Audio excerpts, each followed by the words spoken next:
Well, good evening and a very warm welcome on behalf of the Council of Christians and Jews Leeds branch and Milim to this evening's special presentation with our guest, Rabbi Adam Zagoria Moffat. I'd like to welcome you wherever you are in the UK and indeed wherever you are in the world. In a moment, I'll hand over to your host for this evening, Jocelyn Brooks. But let me just give you a few notices first. Please do ask questions. You can do this by typing whatever you'd like to ask into the Q&A facility on your screen. As ever, we will do our best to get through as many of your questions as we can. Can I also draw your attention to the chat facility? This can be used to send a message to all of the other participants on this webinar, should you wish to do so. And finally, we are recording this event and it will be posted on our website, the Milim website at milim.org.uk in the next couple of days. You'll find recordings of other past events there, as well as details of our future programme for which you can book tickets. And on that note, next week, it will be a pleasure to welcome back my British Library colleague, Dr. Ilana Tahan, the lead curator of Hebrew and Christian Orient Studies at the library.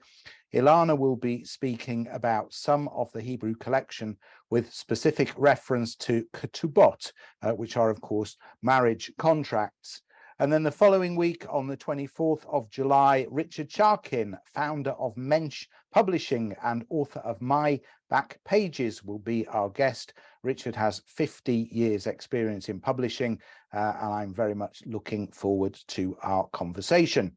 Now, as I mentioned a moment ago, your host this evening is Jocelyn Brooks. Jocelyn trained as a teacher of religious studies and worked in secondary education in Leeds, later moving on to adult education in South Leeds and then Wetherby, Boston Spa and the nearby villages. For the past 20 years and before her retirement, Jocelyn trained teachers to work in the post-16 education sector, working at York College, Harrogate College, Huddersfield University and Joseph Priestley College here in Leeds. In 2006, she completed an MA in Theology and Religious Studies, having been a member of the congregation of the Church of St. John the Evangelist at Morallerton, where she has served as church warden, parish warden, and a long-standing member of the parochial church council and a representative on the Deanery Synod. Until 2015, Jocelyn volunteered as a consultant to the Leeds Faiths Forum and is currently the joint chairman of the Council of Christians and Jews at Leeds branch and is the communications officer of the Friends of Ripon Cathedral, as well as being a committee member of ABF, the Soldiers Charity. Upon her retirement in 2020, Jocelyn was a well-known, up to her retirement, should I say, in 2020, Jocelyn was a well-known public speaker and in 1989 was awarded an MBE for public service. So without further ado, I will hand over to Jocelyn, who will introduce our guest. Thank you, Jonathan. Good evening, everyone, and welcome to Leeds and this lecture by Adam Zagoria Moffat. Now, I think I want to start with congratulations because I think possibly Rabbi Adam realizes that I have a very good spy network in St. Albans, and I have found out today that he has been appointed chaplain to the new mayor of St. Albans. So many congratulations, Adam. Thank you. So Rabbi Adam was ordained from the Jewish Theological Seminary in New York, where he also received an MA in Jewish thought. He grew up in Phoenix, Arizona, and has lived in America and Israel before moving to the UK. He has been the Sams rabbi since 2017, Sams, of course, being St. Albans Masorti Synagogue. He's no stranger to interfaith work, as during COVID lockdown, he linked up with one of the local Anglican priests. And once everything was reopened, they decided to give talks on scriptural subjects aimed at each other's congregations. Both the synagogue and St. Saviour's and St. Barnabas churches provided a meal shared with asylum seekers. during Interfaith Week. So it was an interfaith meal. Rabbi Adam blew the shofar from the tower of St. Albans Cathedral at the start of Rosh Hashanah and said, "It means a lot to me personally and our community. It is a city defined by religion, and the partnerships forged between communities are important." Sam's is very active and dynamic community with an inspiring rabbi, which means that the local media are very interested in the many activities in which the synagogue members are involved. Rabbi Adam, you have a very busy life, so we are honored that you've been able to give some of your time to come and speak to us today in Leeds, the Leeds Council of Christians and Jews, and Milim. And it's on the topic, Rabbi Josh, Jesus in the Jewish Context. It gives me great pleasure to introduce Rabbi Adam Zagoria Moffat to speak to us. Thank you so much, Jocelyn. And thank you to those who are here. It's lovely to see so many people and from around the world. I see a few familiar names and many unfamiliar, and hopefully you have the opportunity to engage a bit. I know online format is not always the best to have a frank discussion, but hopefully you can use the Q&A as Jonathan suggested, so that we can be able to talk a little bit. Just to start us off, I think I should explain the title that we said for this evening, because I don't want to cause anyone offense. And this came about partially through the work that Jocelyn mentioned, working with a local vicar, Richard Watson, who's a friend and a colleague in many ways, and who agreed with me that we should do a series of talks for both of our communities last summer, focusing on how our traditions are depicted in the other one's texts. And one of the things that came about through that is partially the joy of learning text between Christians and Jews, and also the reflection of how differently we approach texts many times. One thing that I think many of the Christians who I studied with were surprised to find is that Jesus is discussed in the rabbinic text to some degree, and that he's discussed in a rather undramatic fashion, largely. And I suppose in some way, my goal for this evening is to try and put some context to how Jesus is understood in Jewish historical memory, and also some context to perhaps Jesus's life and the history of what was going on during his lifetime that might make us both understand each of our traditions better. Before I do so, I just want to have a pitch, if that's possible, to make for an excellent book, which I found hugely useful in this kind of work of trying to understand particularly the New Testament, which is the Jewish Annotated New Testament. It's an incredible resource done by a rabbi who is also a New Testament scholar, and who really helps to elucidate what's going on behind the scenes in the New Testament when these discussions are taking place, when Jesus is raising a concern about something in particular. Usually there's a rich Jewish context to it. And I think that's one of the things that are probably the most useful to interfaith work between Christians and Jews, is just understanding the shared context. Worth pointing out, though, that understanding a shared context doesn't mean being the same. And actually, we can revel in the difference that has emerged in Christian and Jewish communities, even if we can also recognize the similar place from which they started. So this evening, I suppose our goal is to try and put our minds back in the first century, a time very, very far from our own in many ways, and try and understand a little bit about who Jesus and his followers were in the first century. I just want to say a few words of introduction, then I also want to take a look at some of those texts that referenced earlier that regard and talk about Jesus in the Jewish tradition. So part of the problem for the first century is that we have very little historical recollection from anyone who is authoritative and reliable. If you spent any time learning or studying the academic scholarship regarding the New Testament, you've probably come across the name Josephus.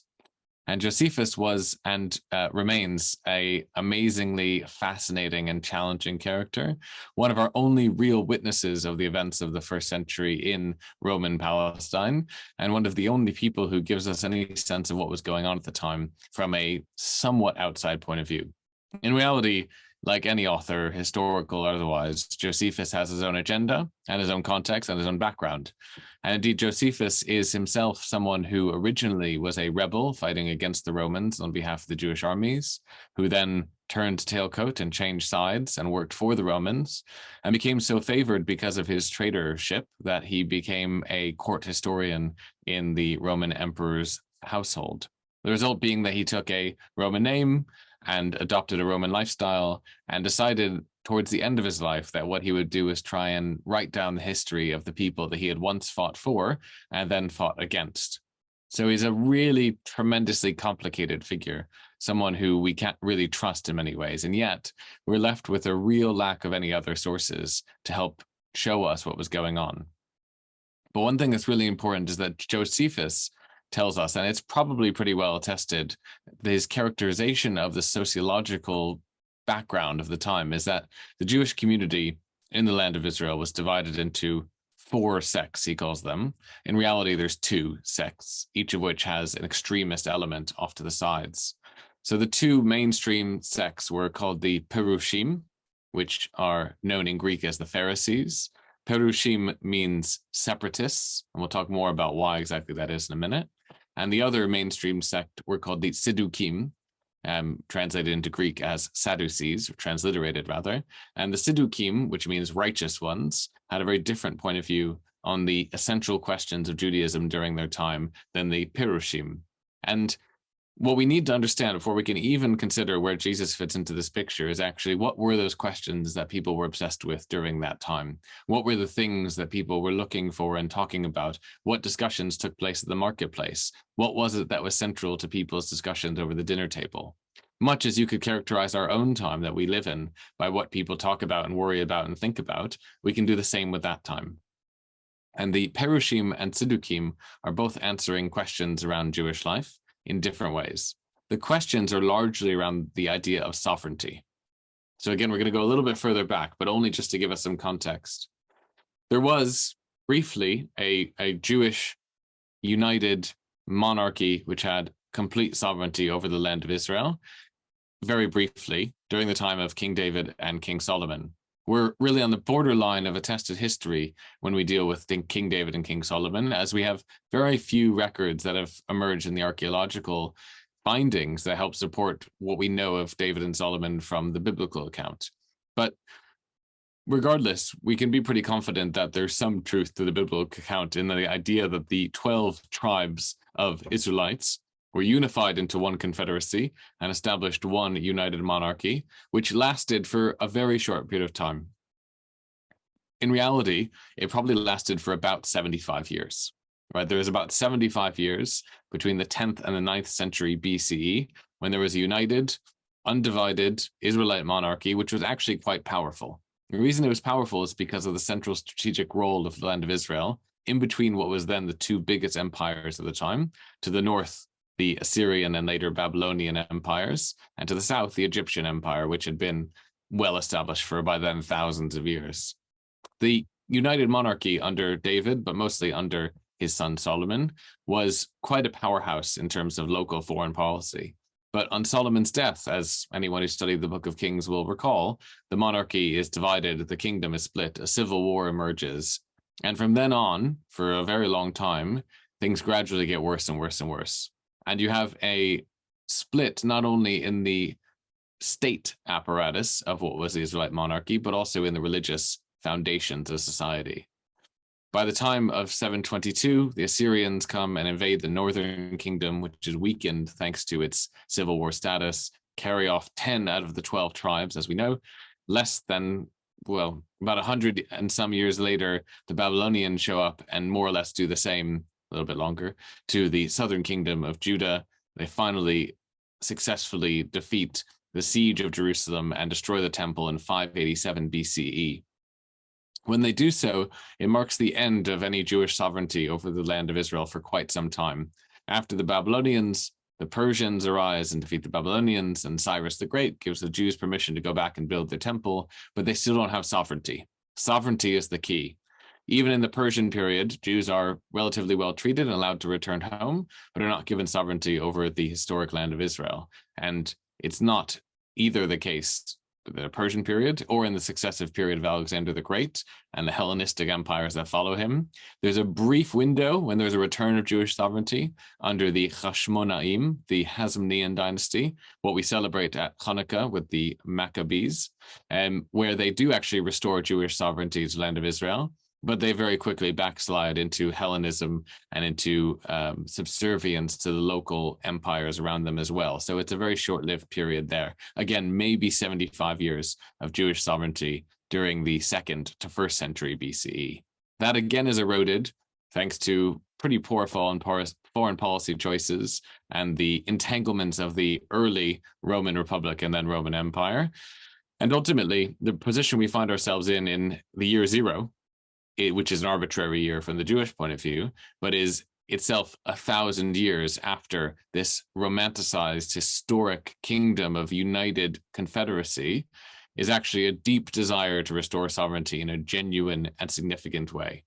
The Jews living at that time, and the Jews that had been living for many years prior, had been hoping for a restoration of sovereignty. They'd been hoping to bring back the united monarchy of David and Solomon. And the only way that they hoped to do that was through the figure of someone who was going to be a hereditary heir of Solomon, so the rightful heir of the monarchy, a genetic descendant, and also that genetic descendant would be successful in waging a campaign for national independence and restoring sovereignty. Those two requirements of this figure who is talked about, who is called the Mashiach, called so, by the way, because the word itself means anointed with oil, which is how the kings of ancient Israel were anointed. Oil was poured over their heads. As you may know from watching the telly in the last year, that's also how the kings of England and the United Kingdom are anointed, but only because it's modeled after that story of the Hebrew Bible. The Mashiach, the anointed one, is a purely human figure for the Jews at this time and remains so. It is, for those who are a bit nerdy like me and maybe have read Tolkien and thought about Lord of the Rings, the best analogy for how Jews actually think about the Mashiach during this time period is Aragorn. So forgive me, people who don't know Lord of the Rings, but Aragorn is someone who appears to be a regular individual when you first meet him, and then you discover that actually he's the rightful heir of the human kingdom of Gondor, and when he helps to restore sovereignty to the human kingdom of Gondor by defeating Sauron, he's made king. End of rant about Tolkien. That is actually the idea of the Mashiach, is a human being who is a rightful heir to historical monarchy and who will be able to bring about a restoration of sovereignty to the Jews living in the land of Israel. This is gradually becoming more and more desperate as the Roman Empire expands into the 1st century. There are, in the very early years of the 1st century, when Jesus was a toddler, several rebellions against the Romans on the basis of tax revenue and kind of social dissent that gradually escalate. There were several all-out rebellions which were put down, and there's overall just a real sense of dissatisfaction with Roman rule, an expectation that any day now we're going to find that person who is the rightful heir who's going to restore sovereignty. Many people were put forward as candidates for this role. All of them failed. And from our point of view, when we think about Jesus in a Jewish context, we have to understand that he is one of many, many people who was slated to be a potential Mashiach, who was maybe someone who had the right genetics and the right ability to restore sovereignty. And he wasn't, in fact, in that way unique at all. There were many other people, some of whom we know their names, some of whom we don't. But the fervor of the time was just absolutely frenetic, waiting for this person to arrive. Now, back to the Purushim and the Tzedukim. There's several key questions they ask about what's going on and several key questions they answer. The Tzedukim, the Sadducees, believe that the future of Judaism and its restoration of sovereignty relies on cooperation and collaboration with the Romans and the establishment of the high priesthood and the temple. It is essential for them that the priesthood and the temple is maintained in order to be able to preserve some sense of independence culturally and religiously. And they don't mind and actually encourage collaboration with the Romans on the basis that maybe the Romans will give us our sovereignty. The Perushim, aka the Pharisees, the other school of thought, they're called separatists because they actually think the best way is to separate from the institutions of the temple, to build what they called Batei Knesiot, what we call a Beta Knesset today, which in Greek is called a synagogos or synagogue, which are assembly houses outside of the context of temple worship, where people can engage in these discussions and think about what it would be like to restore sovereignty. They tend to approach it from a different point of view, not necessarily violent, but resistant to Roman rule, and certainly against collaboration with the Romans. They believe that ultimately, through an alternative structure of power, through these synagogues and through this academy-style learning, they'll be able to create a sort of hierarchy and elite of Jewish individuals who can help then to create and restore sovereignty, right? This is a very different approach to the same problem. And those approaches also have class components. The Siddukim, the Sadducees, tend to be upper class, tend to be more well-established, more assimilated. The Perushim tend to be lower class, also tend to inhabit not the center, as in Jerusalem, but more the periphery, particularly areas like the Galilee, the Galil, which is always identified as a peripheral zone where kind of things don't go the way they do in Jerusalem. Now, each of these schools, according to Josephus, also had an extremist component of it. The Perushim had an extremist wing called the Kanaim, which is translated into Greek as zelotes or zealots. And they are so strident about the fact that we need to restore sovereignty not through the temple and not through occupation and collaboration with the Romans, that they take it upon themselves to assassinate many Jewish leaders who they see as collaborating with the Romans. And they go on a campaign of violence, as well as what we would today call suicide terrorism, in which they assassinate many people publicly in the market and then use their martyrdom by Roman legal officials as a kind of rallying cry to try and get more people to their cause. Believe it or not, the Kanaim of the first century of Roman Palestine were the world's first suicide terrorists, right? A problem we talk about a lot today in a very different context, but actually emerges in those first 50 years of what we call the first century among this extremist wing of the Perushim. Most of those guys involved, and I say guys because as far as we know, they're all young men. As with most terrorist organizations, they tend to be young men who see their prospects being quite poor, largely unemployed, and are drawn into the kind of romantic rebellion against Rome. On the Siddukim side, on the other side, there's also an extremist component who believes so stridently that the purity of the temple is the thing that will restore Jewish sovereignty and the key to Jewish success, that they don't even think the temple itself is pure enough. The second temple is rebuilt and then renovated and then revised and then ultimately changed quite a bit. And this group, who calls themselves the Hasidim, or pious ones, translated into Greek as Essenes, see the mainstream Siddukim as too liberal. And so they go off and they go on an extreme bent, living out in the desert in a pure community, which are probably the people who authored the Dead Sea Scrolls that we found in the 1960s. So Josephus presents to us a picture of the first century in which we have two mainstream groups of Jews divided quite evenly, each with their flanks of extremists on either side, one of which is violent and one of which is just kind of renouncing society and living in the wilderness. And the result is that everyone is just embroiled in what is essentially a low-key civil war. By the year 66, it will break out into a full-out civil war, which will result in the failure of the rebellion against Rome and the destruction of Jerusalem the second time, which is the ultimate disaster in Jewish history and the beginning of the diaspora in the year 70.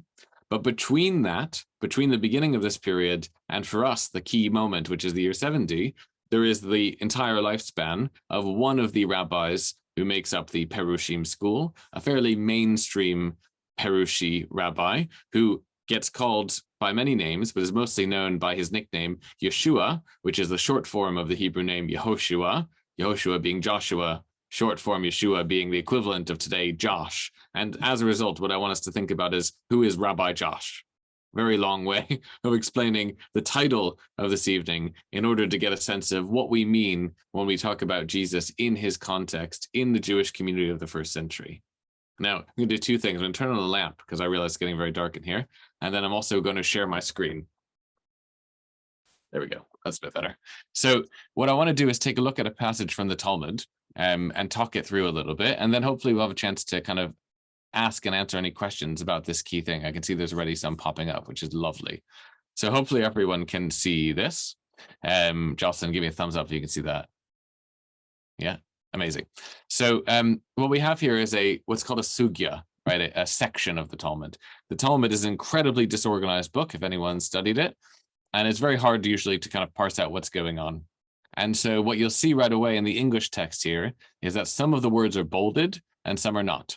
So the bolded words are the actual words of the Talmud. It's written in essentially shorthand. And the unbolded words in regular typeface are kind of commentary that's filled in order to try and help the reader to understand what's going on. But it's essential that we remember the only actual words here that are translated are the words in bold. So I'm going to kind of read and discuss this, and hopefully you can see it and read it as well. And you'll just notice, by the way, how few the words are in Aramaic on the right-hand side compared to the English, because it's so terse. It's very hard sometimes to understand what's being discussed. But we're going to do our best trying to understand this story. So this is from Tractate Sanhedrin in the Talmud. There's 63 tractates. Sanhedrin deals with the laws of the rabbinic court that met in the temple precinct called the Sanhedrin. Again, a Greek word, not a Hebrew one, which goes to show the incredible interaction of Greco-Roman culture and early Jewish culture. But regardless, the Sanhedrin is not actually the focus of this, but rather rabbis and their leadership and how you treat students who go wayward. So we're going to do our best to understand this. The sages taught, always have the left hand drive sinners away and the right hand draw them near. Right? Incredible gesture. The idea of pushing away with one hand and pulling close with the other, so that the sinner will not totally despair of atonement, the commentary explains. So the idea being that when someone who's troubled or who maybe has done something wrong, we don't just want to push them away. We don't want to tell them off and just drive them away, nor do we want to just bring them in and say, it's fine, everything's going to be all right. The best position is one where there's a certain degree of discipline and also love that goes hand in hand. This is also good advice for parenting, right? You pull close with one hand, you push away with the other. You need a little bit of both for it to be an effective way of dealing with people who maybe you're struggling to incorporate into the community. Now they give us some examples, or they give us some counterexamples. This is unlike Elisha, the prophet Elisha from the book of Kings, who pushed away Gehazi, that was his attendant, with his two hands and caused him to lose his share in the world to come. Right, so the example is given of the prophet Elisha, who did this badly, who did not pull close with one hand and push away with the other, rather pushed away his attendant Gehazi with both hands, and as a result, he lost him entirely. He just left the fold, so to speak. The other counterexample, and unlike Yehoshua ben Parachia, who pushed away Jesus the Nazarene with his two hands. Right, so the other counterexample is a rabbi named Yehoshua ben Parachia, who we don't know much about, but is quoted many times in the Talmud and in the Mishnah. He lives during the 1st century. He's one of the Perushim leaders, not particularly notable, but a well-respected teacher during that time. Evidently, he's identified as Jesus' teacher. Jesus here being someone who the Talmud refers to in very strange language. The reason the text of the Talmud refers to Jesus in strange language is because the church usually wouldn't allow copies of the Talmud to be copied unless they first censored out any reference to certain things they didn't like. So many of the editions of the Talmud, the hand manuscript editions, have all sorts of weird words here instead, but we know what's being discussed because there's other references to the story. So they ask, what is it? What happened with Yehoshua ben Parachia and Jesus? Right now the story is trying to get explained. So the Talmud explains, when King Yanai was killing the sages and the rabbis, there's some background to this, but basically Yanai is a reference, again, coded often because they were worried about censorship, to one of the Herodian kings, who was a Jewish king, but who was persecuting the Perushim, right? So when they say the sages, the rabbis, they mean themselves, the Perushim. He was allied with the Siddukim, the other school of thought, and as a result was persecuting the Perushim. So when King Yanai was killing the sages, Yehoshua ben Parachia and Jesus, his student, went to Alexandria. So like many of the rabbis of the time, many of the Perushim leaders, they fled for their own safety to Egypt. When there was peace between King Yanai and the sages, Shimon ben Shattach, one of the leaders of the Perushim, sent a message to Yehoshua ben Parachia saying, from me, Jerusalem, the holy city, to you, Alexandria, my sister, my husband is located among you, and I sit desolate. Okay, so lovely kind of poetic and obviously encoded message that was sent from Jerusalem to Alexandria. The meaning being, as the commentary explains, the head of the sages of Israel is out of the country and Jerusalem requires his return, right? So meaning they wanted Yehoshua to come back now that things have been patched up with Yanai, the wicked king. So he understood the message, he stood up, he came, and he made his way back. So we're now on a journey from Alexandria back to Jerusalem. Not a very long journey. By the way, roughly the same journey the Israelites undergo in the book of Exodus across what's called the Via Maris, or the Sea Road, through what's today the Gaza Strip. But regardless, it's not a journey you can do in one day. It takes a few days at least, hopefully not 40 years. And for Yehoshua ben Parachia and his student Jesus, they stop at an inn, as is normal. Yehoshua said, "What a nice inn." It's rather mundane. And Jesus, his student, said to him, "But my teacher, the eyes of the innkeeper's wife are narrow." We have no idea what this means, right? Just going to be honest here. We have no idea what this means. If you look, again, I mentioned earlier, the bolded words are the actual words in the Talmud. That sentence is, said to him, who says to who, we don't know, "My teacher, the eyes of are narrow." And narrow itself is a very hard word to understand. I put the Hebrew word here, trutot, because actually narrow is only one way to interpret that. It could also mean slanted. It could mean unclear. There's lots of ways to translate that. So we have no idea what exactly Jesus means when he says this. We assume it's Jesus speaking only because it starts, "my teacher." And there's two men, one of whom is the teacher of the other. But we genuinely have no idea what this is a reference to. Something happened where Jesus said something about the eyes. Again, we filled in the innkeeper's wife based on another story, but that's not here. And Yehoshua ben Parachia says back to him, "Wicked one." So clearly he was offended. Whatever it was that Jesus said, Yehoshua was offended about. Do you involve yourself with regard to that matter? Again, the commentary implies it's about the appearance of a married woman. So there is something kind of inappropriate about Jesus dwelling on the appearance of this woman. But again, none of that is in the Talmud. If you only read the bolded words, you see, you involve yourself with regard to that. Regard to what? There's clearly something missing from the telling of this story. But regardless, we don't know what happened. What we know is Yehoshua sounded 400 shofarot, the shofar being an instrument not only to announce things like the new year, but also to banish people and to exclude people, and excommunicated him. Right? So he went on a ritual to actually ban Jesus from the community of the rabbis because of this, whatever incident it was that happened at the inn.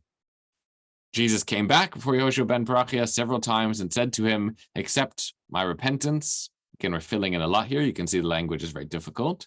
But Yehoshua ben Parachia refused to take notice of him. One day, Yehoshua ben Parachia was reciting the Shema, and Jesus came before him with the same request.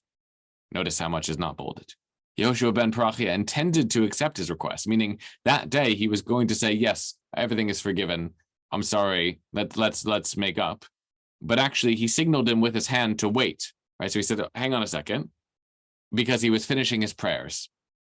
For those who aren't familiar with the idea, when we pray in Judaism, we have to completely focus on what we're praying. And there's a statement elsewhere in the Talmud that even if you get bitten on the ankle by a snake while you're in the middle of saying your prayers, you should keep saying them. Right? So nothing can distract you. You can't speak to anyone. You have to focus on what you're doing until you're done.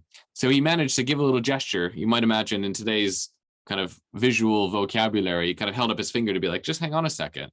But whatever it is, it was misunderstood. He intended to signal that he was going to accept him, but actually Jesus didn't understand the signal and thought, "He's driving me away again." Right? So maybe it was a hand held up like, "Oh, hang on a second." But whatever it was, the body language was misinterpreted, and Jesus thought he was saying, "No, I'm not going to accept you," and sending him away. And as a result, we assume this is Jesus, went and stood a brick, we don't know what that means, and bowed down to it. Now, obviously, for a tradition that's obsessed with idolatry being the worst possible sin, describing someone standing a brick up and bowing down to it is kind of a foolishly facile way of referring to him as going off the derech, we'd say in Hebrew, or away from the path, right? Someone who's kind of an apostate in Christian language. After this, Yehoshua ben Parachia then said to him, "Repent." And Jesus said to him, "This is the tradition I received from you. You taught me." That is, whoever sins and causes the masses to sin is not given the opportunity to repent. Right? So Jesus is throwing his own words back at him, his teacher's words, and saying, "You said that someone who makes a mistake is not given the opportunity to repent. Right? That is too late for me." Jesus is saying, "I think it's too late for me." And now the narrator of this text comes in and says, "By the way, Jesus also performed sorcery and incited Jews to engage in idolatry, led Israel astray." Right? Had Yehoshua ben Parachia not caused him to despair of atonement, he would not have taken the path of evil. Now, couple of things to say about this text, and then we'll have an opportunity to discuss it a bit more, perhaps. First of all, it's just absolutely unclear what is happening in this story, right? It's not because I can't tell you because I don't know. It's because the text does not tell us. And as a result, we just have to acknowledge that we don't know. What we do know about this story is several things I think are worth pointing out. One of them is that Jesus is described here as one of the group of rabbis, right? The Perushim. He is one of the Perushim. He's well established as being part of the chain of tradition that starts with Hillel, who's the founder in many ways of this school of thought. He's not described in exceptional language. He's not described here in the language of politics as the Mashiach. He is one of many rabbis, a well-respected one, who is clearly the primary student of Yehoshua ben Parachia, who was a very significant leader, who had to flee into exile in Alexandria to avoid persecution. So Jesus is talked about in pretty normal language, as though he's like anyone else. Part of that normalcy is that rabbis often get in fights with each other. Nothing's changed since the first century, by the way. Rabbis frequently get in fights with each other, even today, because our tradition is one that encourages argument, an argument supposedly for the sake of heaven. But the result is there's many, many stories, literally dozens of stories in the Talmud, where rabbis get in fights, and one of them yells something mean to the other one, or one gets banished, or one doesn't talk to the other one for a while. This is completely normal. Nothing about this story is charged with what we might say anti-Christian sentiment. This is just a story among hundreds of stories around rabbis who misunderstand each other, have a conflict, whatever. The tragedy in this story is not that Jesus said what he said, although we don't know what he said, or did what he did, although we don't know what he did, but that the teacher of Jesus, Yehoshua ben Parachia, failed to adequately communicate with him that actually he was going to accept him back, that everything was going to be fine, it was all going to be forgiven, that there was a mistake made in pushing him away with two hands instead of pulling him closer with one and pushing him away with the other, right? To go back to the very beginning and the lesson that's being taught. The tragedy here is not Jesus. The tragedy is bad pedagogy from Yehoshua ben Parachia, who mishandles what is a very difficult situation where his student does something he doesn't agree with, and he wants to teach him a lesson, but also eventually wants to welcome him back. And only because his signs are misinterpreted in what's really genuinely a kind of tragic moment of miscommunication did it end up being that Jesus left the fold. As an ideology for Christianity, this is fascinating to me. Right? Because this story in the Talmud is written down several hundred years after the first century. By the time this is written down, the people writing it down are in academies. They're exiles from their homeland. They're in academies in what's probably today Baghdad or very close to it. And they're writing down these stories about the earliest rabbis that developed our tradition. And they include this story about Jesus. By the time they write this down, Christianity was already a well-established religion, and probably by the time they wrote this down, Christianity was already the religion of the Roman Empire, the Byzantine Empire, and developing into the powerhouse it became over time. So you might expect, actually, that the story of Jesus would just be more significant, more big. There'd be more explanation about, oh, he did this horrible thing. But actually, the point, I think, is somewhat that it's just really mundane.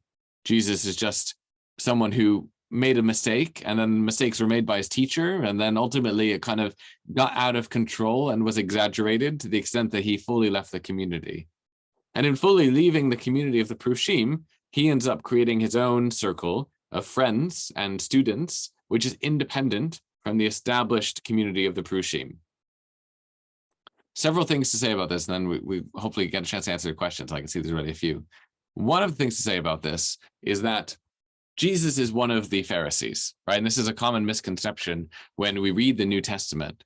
The New Testament is written, so just to repeat what I've just said, because of this incident, according to the Jewish tradition, Jesus and his friends who follow him separate themselves from the Perushim. They create their own independent community.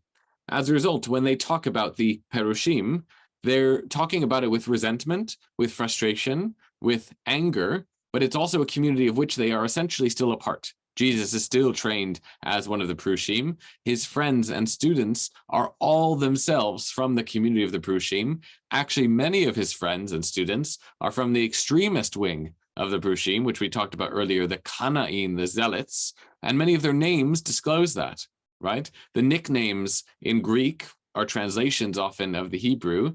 Several of the disciples are given explicit nicknames that identify them as part of the Kanaim, this kind of gang of extremist and often violent disciples of the Perushim, who are kind of recounted and come back to a more peaceful approach to the conflict of their time. Judas himself, his name Ishkariot, we don't exactly know what it means, but one of the explanations is that it references the Sikari, right? Iskariot, the Sikari, which was the sickle-shaped dagger that the Kanaim, the zealots, would use when they assassinated people in the market, right? So actually his name might itself reference his own origin in that extremist sect. But what happens is Jesus gathers around him a group of people who are also dissatisfied with the mainstream Perushim, but they're dissatisfied because they're part of it. So when the New Testament talks about the Pharisees, it's an internal debate that's going on. The same way the Talmud describes the internal debate between Yehoshua and Jesus. This is all something that's happening within the bounds of the Perushim wing of the first century Jewish experience. All of them, Jesus and his followers, and all the mainstream Perushim, and all the zealots, would agree, probably, if we could ask them, that the real enemy were the Romans and their collaborators, the Sadducees. But because many Christians and many Jews don't have that context when they read the New Testament, they see it as Jesus versus the Pharisees, and the Pharisees as a stand-in for contemporary Jewish communities, which is a huge problem in terms of the development of anti-Semitism.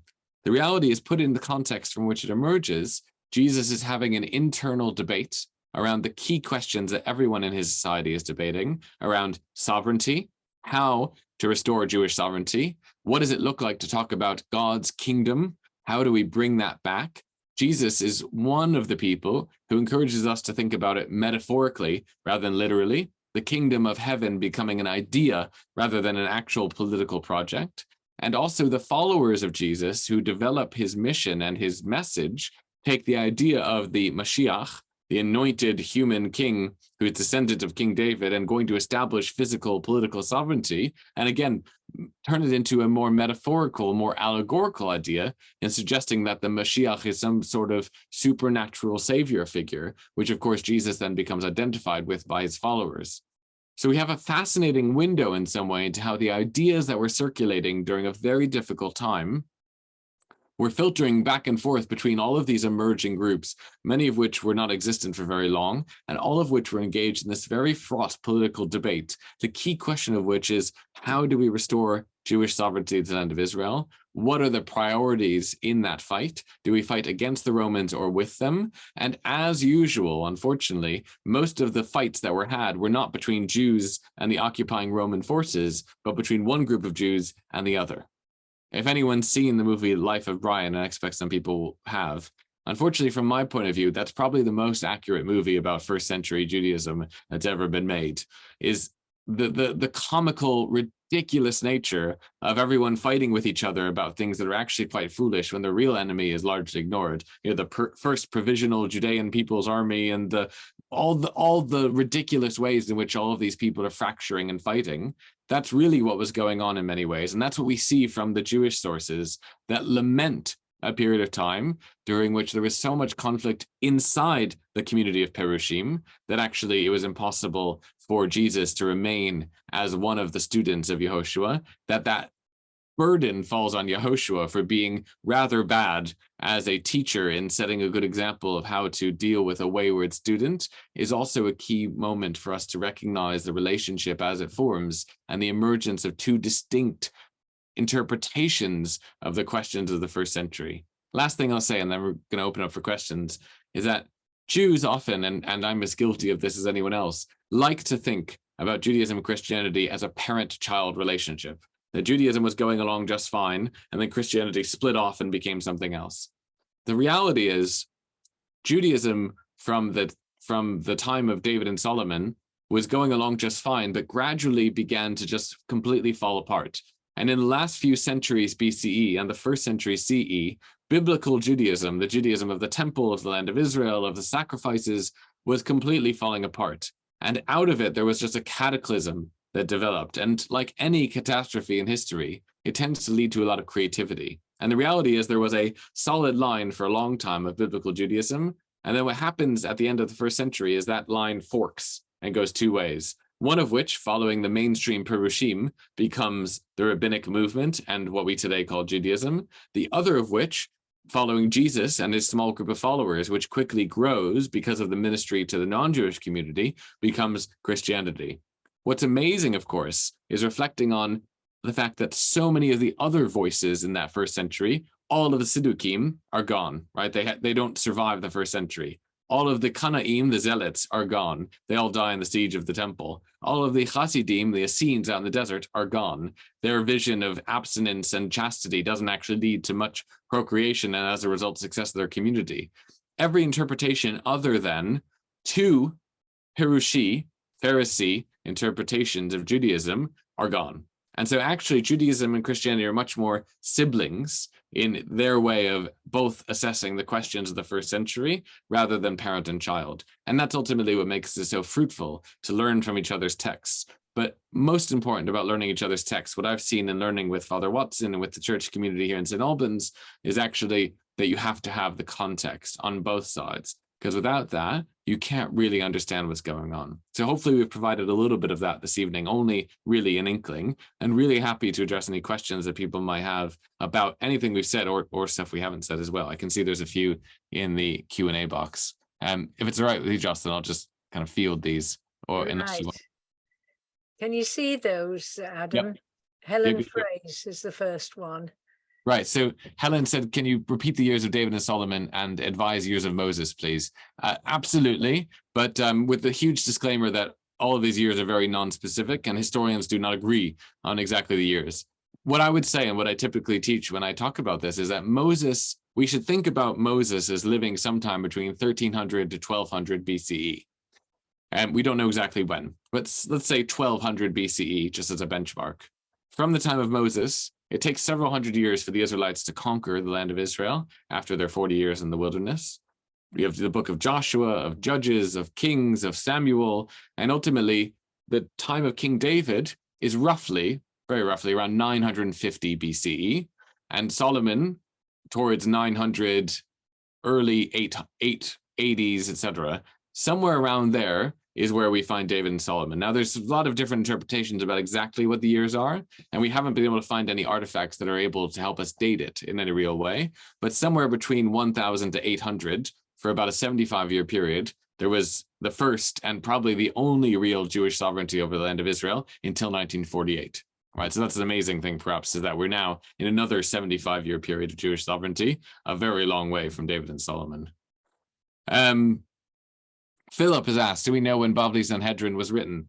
So yes, so the Talmud is a record of court reports, which is why it's such a mess, right? Because ultimately there were these academies that formed when the Jews were exiled to Babylon that were sitting there, and in the academies, teachers, rabbis would teach, and their students would listen, and there was someone whose job it was to stand in the corner of the room. They were called a Tana, and their job was to memorize everything that was said.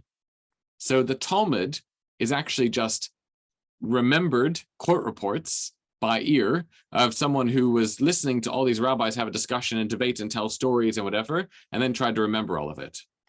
It could be anti-Christian, but just to say, I think if it were to be explicitly anti-Christian, it would be a lot more obviously so. What's interesting to me in some way is that it's not more anti-Christian. Jesus isn't portrayed as this big, horrible baddie who went and ruined everything. Obviously, he's criticized for his actions, although we don't know what they are. But equally criticized is his teacher for failing to deal with those actions appropriately. And again, just to repeat, that whole scene of kind of teacher and student disagreeing and banishment and conflict and misunderstanding is part and parcel of the Talmud. There are hundreds of those scenes around rabbis and the conflicts between teacher and student. So there's nothing really about that feels like it's an active way to try and, you know, make a jab at Christianity. Because if it was, I feel like they would tell us what Jesus actually said. There's purposefully left out the key element of the story. Why is Jesus named as Jesus in the Talmud example? His name wasn't Jesus. So yes, Jesus is a Latin transcription of a Greek transcription of the Jewish name, which was probably originally Yeshua, although we don't really have a good way to attest to that. But that was a common nickname, Yeshua being the short form of Yehoshua. So his name was probably Yehoshua, as many people were, including his teacher, Yehoshua ben Parachia. And Jesus is a multi-stage derivation from that, probably from a short version of the name Yehoshua, which is why actually the best way to translate it into modern vernacular English would be Josh, because that's the short version of Joshua today. And that's kind of the framing here in some ways, to think about actually not who is Jesus, but who is Rabbi Josh, right? Who is this figure in the rabbinic imagination? And sorry, I see Janet's asked. This is great. I think there's another question come yes. up. Yes. Janet's asked about the New Testament Gospels and the fact they suggest that Jesus was a student of John the Baptist.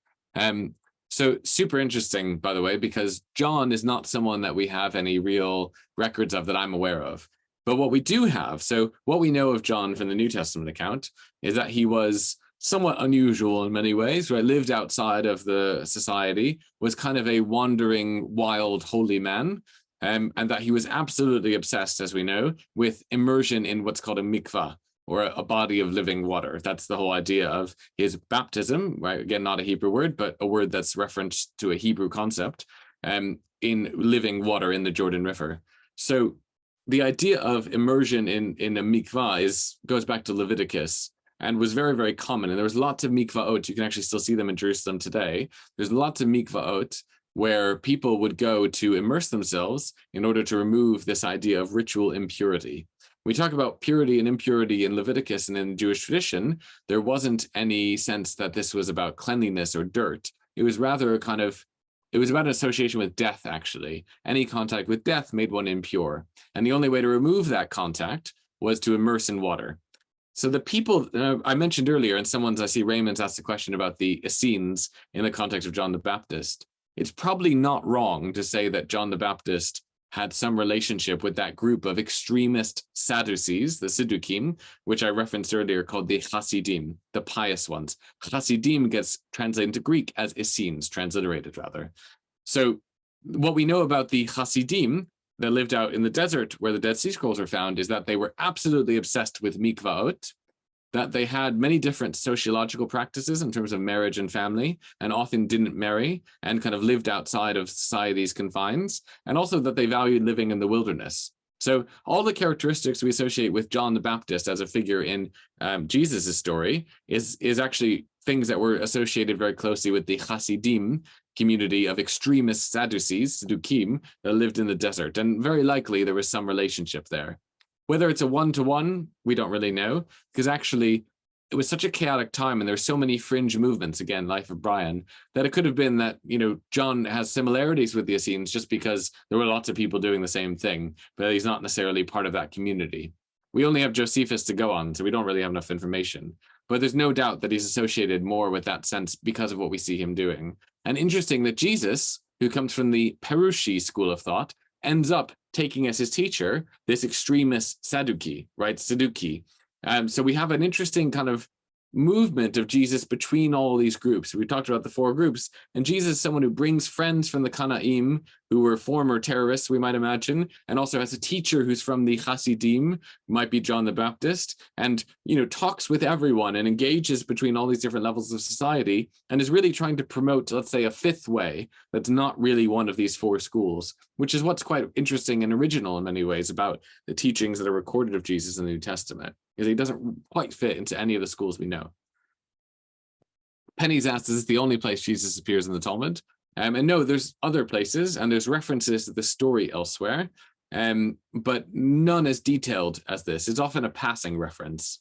Unsurprisingly, Jesus isn't very important to the rabbinic tradition, the same way that the Samaritans, right, who were a kind of a community that broke away from what we now see as mainstream rabbinic Judaism way earlier than Christianity did. They get a few mentions here and there in terms of, the Samaritans do this, but it's not really a focus for rabbinic Judaism because it's just not pertinent. So there's not that many mentions of Jesus, largely because it's just not that pertinent, and also because it's such a charged thing. By the time the Talmud is being written, the people who are writing the Talmud down in the 4th, 5th, 6th century are living in Sasanian Persia. So they don't have a lot of contact with a Christian hegemonic power. They live in a Zoroastrian power in Persia, but there's lots of Christians around them, and lots of Christians travel through the Sasanian Empire. And they're well aware of Christianity as it's developed in the Byzantine Empire and as it's become powerful. But it's not a direct confrontation, right? It's not until later, it's not until after the Muslim conquest and the resulting re-movement of Jews throughout Europe and North Africa that you have Jewish communities living under Christian domination. And that's where there really becomes much more explicit conflict. And you do see very anti-Christian things written by Jewish communities around the year 1000 and onwards, where they're very heavily persecuted by Christian communities that they live in and Christian states that they live amongst, particularly around the time of the First Crusade, which is definitely the low point of Jewish-Christian relations in the medieval period. So at the time of the Talmud, it wasn't that bothersome to them because it was actually quite far away. I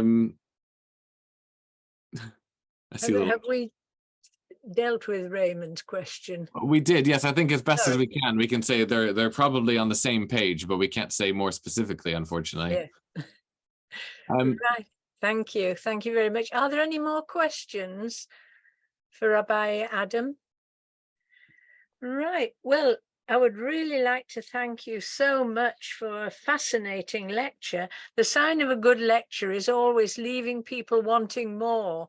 And I could have listened for another half hour or another hour or more. Because you're a very arresting speaker. And one thing that I thought was extremely good was the clear way in which you could tell us hundreds of years of history in about 10 minutes. And we could understand it. And somebody's just put up wonderful detail and brilliantly presented. Absolutely. And thank you very much, Rabbi, from across the pond. Shalom. So, we got all from over America, yes. Right. Well, the thing also is that it makes people think and it challenges preconceived ideas. And I think that's always important, that we need to look and see what the different perspectives are on the faiths. And in fact, my colleague, my co-chair, Tim Friedman, and myself, we both have gone on the course that was advertised by CCJ called The Parting of the Ways. And what we basically looked at was the Hebrew Bible and the different interpretations that could be put on Isaiah and on Exodus and on many of the pieces that we use in Christianity to sort of say Jesus is the Messiah. It's just a way of interpreting, and to be able to open your mind up and see how other people can interpret particular things is absolutely fascinating. And I really have been fascinated by your talk, and there's been a lot of very, very nice comments. I don't know if you can see them down the side of the Thank screen. you, everyone. Yes, yeah, it's a pleasure to be here. Yeah, I'm sure we will have to ask you to come back again with a different topic or continue this one. But thank you so very much, because I know how busy you are. And I hope that in August, when I come to St. Albans, I might be able to meet you face to face. Please rather do, than give me a ring. Emails or on screen like this. Thank you so very much. And oh yes, I hope other people can see all these nice comments from all over the world. Wonderful. Thank you so much for inviting me. It's really been a pleasure, and definitely give me a ring when you're in St. Albans, Jocelyn. Right, will do. I think we've just one more question that's popped up there.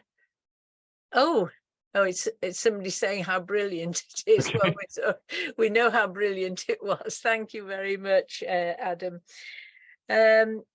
So I would also like to thank, there's some other people to thank, and that is Alan Benstock, Jonathan Strait and Milim for all their help and cooperation in putting on the lecture tonight and preparing for it, because there's a lot of preparation went into it. Now, if you're not a member of CCJ and you would like to join, because there's all sorts of things happen all over the country with CCJ, then there is, in fact, I'm just going to pull it up on the view. There is in fact the email address for national CCJ, and that is cjrelations@ccj.org.uk. Now that appears just below my picture from what I can see here. Let's just, there we are. And of course, anybody who would like to join with the Leeds group or find out more about the Leeds group, there is another email address, and that is CCJ Leeds Meetings, all one word, CCJ Leeds Meetings @hotmail.co.uk. That's for the local group, and we'd be delighted to see people coming along to our meeting. You're joining us when they're online, but also in person, because on the 20th of September, and Alan has already mentioned this, at Leeds Civic Hall at 8 o'clock in the council chamber, there is our annual public lecture, and the speaker is Lord Howard. Of course, most people will remember him as Michael Howard, who for a time was erstwhile leader of the Conservative Party and also a former trustee of National CCJ. And his topic is quite open because it depends what happens between now and September. The world in 2023. Now, I hope people will join. He is coming in person. It's not online. He's coming in person, and it's in the council chamber of the Leeds Civic Hall. So I hope to see plenty of people there. Thank you, everyone, for attending. Thank you once again to Rabbi Adam for a very interesting evening. And I would have normally said, have a safe journey home, but of course, we're all watching this from home. Anyway, we hope we meet up again and meet up in person in September at Leeds Civic Hall. Thank you. Have a good night.